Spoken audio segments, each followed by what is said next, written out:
Thank you so much for opening up the space for talking about care, from infrastructures to decision making, everyday practices, bringing our body into community, how we organize ourselves. I think we have touched on everything that involves how society is constructed. Something that struck me was, does intention start? The concept of intention, is that something that holds it all together?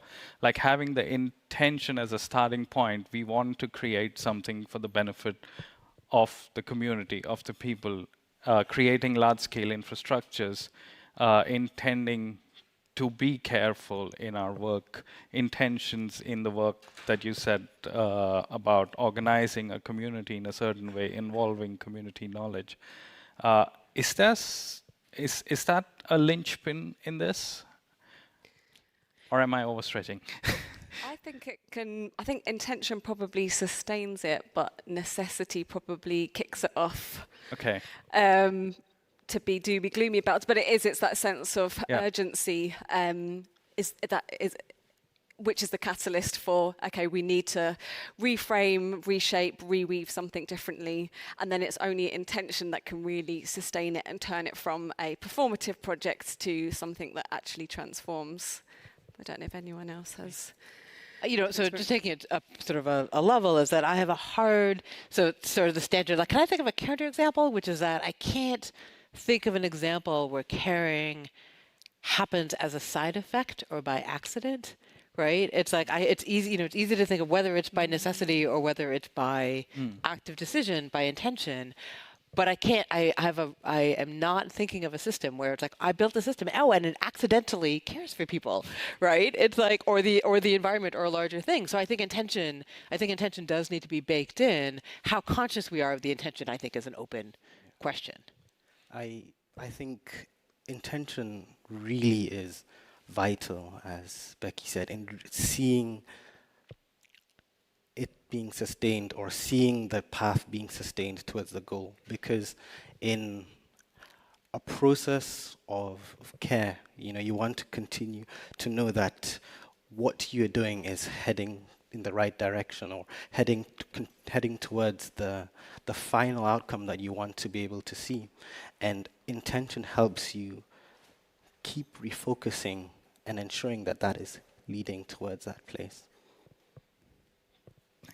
Thank you. That puts puts the things in frame in my mind. I want to open up to questions if you have questions. Otherwise, I can go on. I'm going to let you think for a moment. I want to bring this concept of time into this.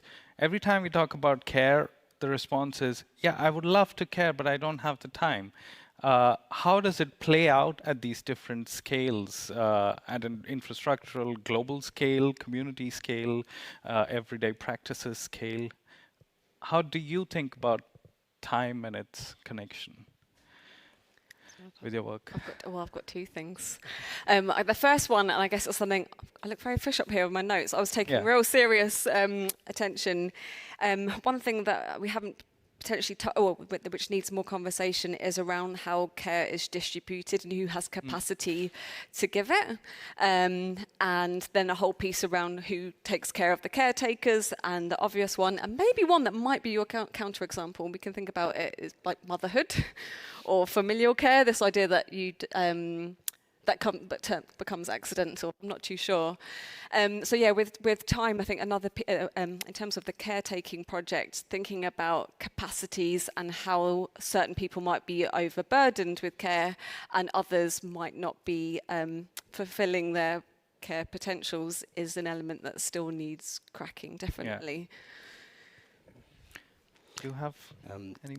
Time at the community level and in the processes such as the one I've mentioned is such an important factor, because it's a process, after all, that engages many different people. And you want to all be able to move together, you move forward together, and where you're all in the same boat, understanding what it is that you want to do together and the change that you want to have. So you wouldn't want to rush an understanding or to impose a timeline on something which people may take different times to understand and to be brought into and to be engaged with. So that negotiation of time really is something that has to be deliberated with very consciously, depending on who you are walking that journey of care with. How did you end up negotiating that within the community? Because I guess everyone has different responsibilities and different things that they have to do otherwise. And was this an extra, or was this part of life, so to say? It did take a lot of engagements and meetings over a couple of years, and ensuring that there's the right amount of time spent with the different stakeholders that are existing within the community. But the foundation and that intention was there, and that necessity from the situation also, there was an understanding that something needs to be done. But it did take time to continue to have these discussions, and also for me to also to learn a lot, and to also embrace the role. Yeah.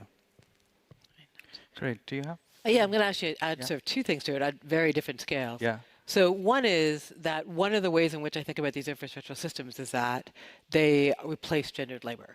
And so, what I've sort of said is like, I am the first woman in my family who gets to live the life that I do, because almost every other woman who's come before me has spent most of their days and most of their energy doing things like getting fuel for cooking, getting clean water. And in fact, I often say, like, most women on the planet who look like me, brown, middle-aged women, that's what they're spending their daily lives doing. That's their first priority, right? This sort of basic needs care. And so, one answer to it is that we build out these larger technological systems that address that type of care at the larger scale.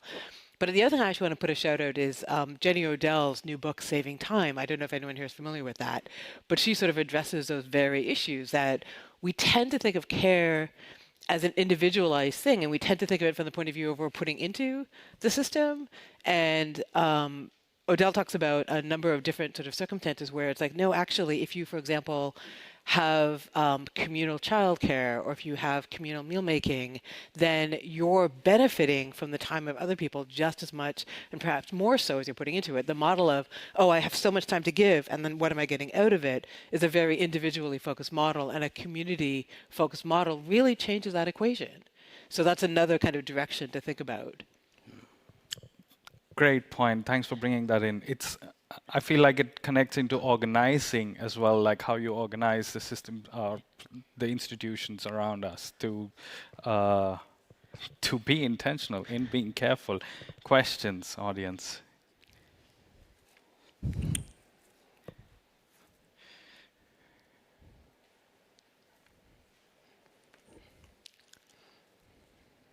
Hi, thank you so much for these very inspiring talks.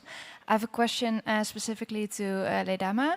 I was wondering if there was a specific role, or if there was a role at all, for children in the community project that you were engaged in, and like to then the other two speakers, how they consider like the role for children at a larger scale.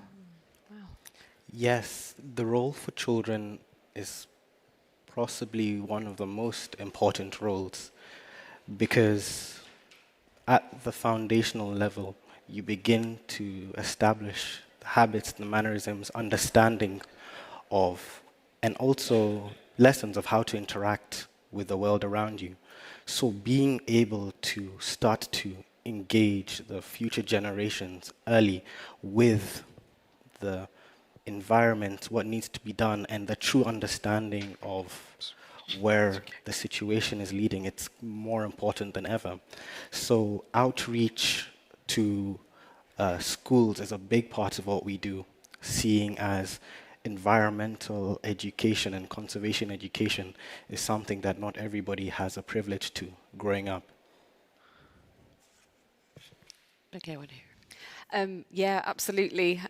Children need to be very much engaged at this stage, but my role is really to hold to account the grown-ups, because I hear a lot around like, oh, children, let's get them mini beast hunting and stuff like that, and it's oh Gen Z, the new Gen. I'm like, hold on a second, we're the ones at the moment that are have the most levers of power, are teaching, are bringing up children, nieces and nephews, which is why my forest school is for grown-ups.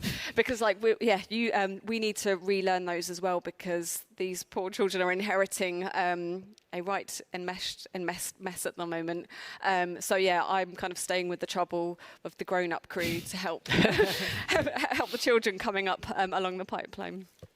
Becky, I sort of feel like I'm definitely, people are like, well, like, what about kids? It's like, I would actually kind of prefer if your kids never have to think about infrastructure, right? Like, that was certainly the case for many of us, and we'd like to pass it on. I would like, one of the things I do think about is I have a niece and a nephew who are 13 and 11, and it is worth thinking about the fact that they will, if they have access to the same kinds of life and resources that I do, they will see the year 2100.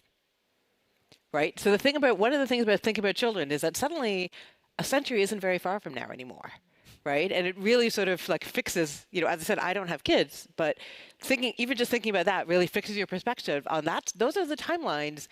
We're not thinking about them in the abstract, right? We're thinking of them for the little kids we see running around today. And that sort of is to me, a useful perspective shift in terms of children. That's a great point. And that brings us into the time aspect as well. When you talk about care and infrastructures, like we have to think in this long term, which seems really long for us because we may not be there at that point. But, well, it's our direct descendants who are going to inherit the world that we live now. Last chance for questions. And then I'd like to thank you all. Thank you, speakers. Thanks, everyone.